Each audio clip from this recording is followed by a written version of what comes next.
Hi,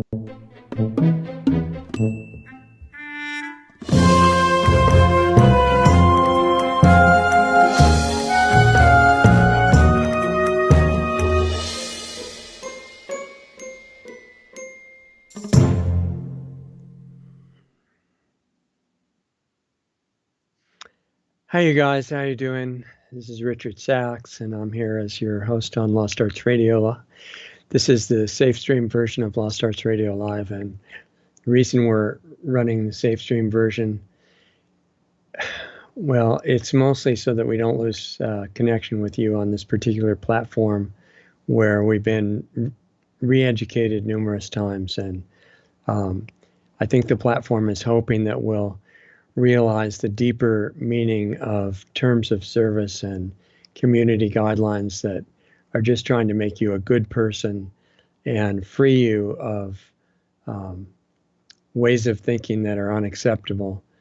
And I wanted to say, you know, we've been getting some people that are confused and say, how could you be saying all these terrible things that are untrue, and there's all this stuff happening in the world that you're not acknowledging, and you're saying to obey the authorities and all this. And I think, you know, the primary problem with people that are having that reaction is they don't understand there's this thing called sarcasm, and bots don't understand it for sure, because I've gotten emails from bots that are saying, please don't use sarcasm because we can't understand you. And, you know, if they realized that it was sarcasm and they understood it, they wouldn't have that question. But the bots are not quite evolved enough, apparently, to catch it. And humans, you know, can understand it easily. So we try to respond, and Doug has put some comments and responses to the comments that have had that question and say, no, it's okay, relax. It's sarcasm, and it's not really saying what it seems to be saying. But I thought, just to honor the terms of service today, I'd say some things that were not sarcasm, that would still be acceptable, and I think would not get us in need of another session of re-education or complete exile, hopefully. And so what I thought of, you know, is going back to some of the movies that we've seen in the past, some of the classic movies, and Patrick Swayze made some good ones. One of them was Roadhouse, that maybe you guys have seen. It's a bit violent, but there's some good scenes in there. And Patrick is as his character, what was it, Dalton, I think, or something like that was his character's name. And he was being questioned in the bar that he took over. The bouncers were asking him, and he was their supervisor, how do we deal with customers that get out of hand? And he had an unusual response. He said, be nice. And they said, be nice? And he said, yeah, be nice. And he was saying, you know, you can keep things under control much better if you stay stable in yourself and not go crazy. And you may have to get to a point where you are controlling the out of control customer and escorting them out the door. But whatever you have to do, you maintain your own stability. And I think something like that is relevant in the real world, because in a way, you could say that the real world, and so-called real world that we live in, you know, that's all around us, is kind of like an out of control bar where everybody's fighting and taking sides and hating each other and acting crazy and being drunk and using drugs and everything. I mean, it's kind of a decent analogy. I think a better one is probably a large mental hospital. And being nice on a deeper level is still a good strategy. You may have to defend yourself, and it's really important that people realize they have certain God-given, unalienable rights that can't be taken away by any kind of human authority. And that's true, including the right to do whatever's necessary to defend yourself, others, and your family, people like that, anyone in your care. But you don't have to take on the frequency level of the people that you're defending against. And in fact, you're much more powerful if you don't. So I just wanted to affirm that, and that your rights are with you no matter what country you live in. I think I can say that. In the United States, it was really important that those were written into the founding documents. And even though the founding fathers, because they happened to be men, were very imperfect and had all kinds of flaws, and when they wrote the foundational principles in the Declaration of Independence and the Constitution, they hadn't made good on some of their own flaws. They were still, not making slavery illegal. That was still going on in both the North and the South. It wasn't just the South. And women didn't have their full freedoms and rights. And there were a lot of things that were not completely in line with the principles that were in the Declaration of Independence and the founding documents of the country. But the basic idea was that individual rights were above any kind of authority as long as you respected the individual rights of everybody else. And it was really simple. You respect other people, don't ruin their life, don't steal their property, don't abuse them, don't take away don't tell them what to believe, what to think, what to say. And as long as you do that, you can live however you want. Really simple. And it was a beautiful principle. And in the Declaration, it explains that the same rights belong to people in every country, not just the U.S. And that's still true today. And a really important aspect of that was there was nothing in the founding documents that said, oh, except if there's an emergency. There were some funny cartoons written about that. And it was the founding fathers talking to each other when they're finished writing the Constitution. And one of them says to the other one, and of course it's understood, Thomas or whoever they were talking to, that if we declare an emergency, all this is out the window, right? And the point was, no, it's not out the window. Even if there's a terrible emergency that's real and that's not, cooked up like aspects of what has been happening around us lately, then you can't take away the rights of the people no matter what happens. Say there's some terrible disease and 99% of the people are dying. They're falling all over the street. Kind of like Joe Biden was warning against when he said 250 million people had already died in the U.S. of the current sickness.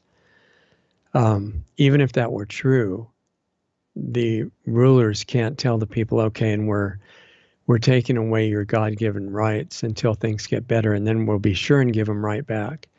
The founders knew you can't do that. So, because if you do, they'll never be given back voluntarily. Freedom has to be maintained by the people it belongs to. In other words, the people that own the country, which is the citizens, not the rulers. I know I'm getting close to the edge of unacceptable speech here, but all the basic rights, which are not restricted to the Bill of Rights, those are just 10 critical ones as an example, like freedom of speech. And no matter what, even if it's unpleasant, what you're having to hear people say, there's no grounds for restricting freedom of speech or any of the other freedoms, some of which are in the Bill of Rights itself. Others are assumed. And unless they're specifically restricted within the Constitution, and there has to be a really good reason for doing that, then all of those rights belong to the people no matter what happens. And there might be an emergency, a real emergency, and in a real health emergency, which could happen at some point. The government can say, well, there's a real emergency, 90% of the people are dying, there's a disease that's killing almost everybody, and we recommend that you'll be safer to stay inside your house. But they can't make you do it. They can't tell you that you have to do that and enforce it by people with guns, because If they did, then it could be, what if it's a made-up situation and it's not real? Or what if they're wrong? They really believe it's an emergency, but it's not what they think. The rights are unalienable. Nobody can touch them. So it's a really good thing to remember. And as far as the title of this show, Be Nice, it's not only for government, it's for everybody. That our attitude and our intent toward our fellow humans should be full of respect and ultimately love, even for the ones that have gone crazy. And if they've gone crazy, we may have to defend ourselves in appropriate situations. But other than that, realizing that insanity is a health condition and people can recover from it, even crazy rulers. And it doesn't mean you let them do things that are totally destructive, but it means you always hold out for the hope for the fact that they get better. And their servants, the millions of people serving an insane system, they can get better too. And we've seen examples of that. Defectors from serving the negative power structure. And if you're one of the people serving within the power structure and you realize that you're doing some things that are unethical and are dishonest and things like that, think either leave that situation so you can stop doing those things, or from within it, see what good can be done without leaving. Maybe you can change the whole direction of it. Maybe you can spread the awareness to other people within the power structure of different kinds. And I don't want to say too much about that, but we're going to discuss solutions today in the show that is not SafeStream. And you're welcome to come and join us if you want to, because in order to really discuss solutions in their full context, you have to be in a place where you're allowed to discuss the problems as well. And we can't do that and be safe in the SafeStream. So here we're just saying, whatever you do, whatever you have to do in defensive strategies or to make things better, don't take on don't become Darth Vader. Luke Skywalker in Star Wars, the episode where he actually saved his father. I think that may have been episode 3. You don't become Darth Vader to save him. You don't jump in the ocean to rescue a person who's drowning. You get on the boat yourself or on the life raft or wherever you have to get, and then you help the other person get on. So whatever we see that we don't like in the world, correct it on ourselves first, and then stay there. That's the boat. And then reach out to the others, and there are ways to do that. And we'll talk about that in the show on solutions. So if you want to know where we're still allowed to basically have free speech at the moment anyway and say what we want to say, come to lostartsradio.com, and the links are there. And we'll meet you in a few minutes on the show. In the meantime, don't hate anybody. That's my suggestion. And I think that would fit within the guidelines of SafeStream. It doesn't make you stronger to hate anybody. It doesn't make you stronger to be afraid. There are ways to drop those things. And then that becomes something that spreads to other people. And you have to correct it in yourself first. I'm sure you already know that. I'm just agreeing and reminding you that we have to correct ourselves first, and it doesn't make you less powerful. It makes you stronger. So check yourself, and we spend a lot of our time critiquing everybody else, and you have to be aware of what needs to be fixed outside yourself. But the way to do it, the way to get the strength to do it, is correct it in yourself first and then share it, and then you'll see clearly what to do and what's really necessary to turn things around. And a lot of people are saying it's impossible at this point, that those who are in charge have gone too crazy, and with the coordinated assault on humanity that's in progress now, that can't be turned around. And what's coming, as many of our friends and Mike and others have been talking about, is unavoidable. And it might be, I don't know, I don't have absolute vision of the future, but I'm just saying, as long as we've got any minutes where things are not totally crashed yet, let's do everything we can. And not hating people and not having any fear are two good beginning steps. And then our vision doesn't get clouded and we see what we have to do, help each other. And we're in a challenging situation right now.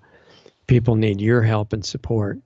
And the best way to do that is take care of yourself, keep yourself in a good spot, and then do what we need to do to make this turn out well. I think we still can.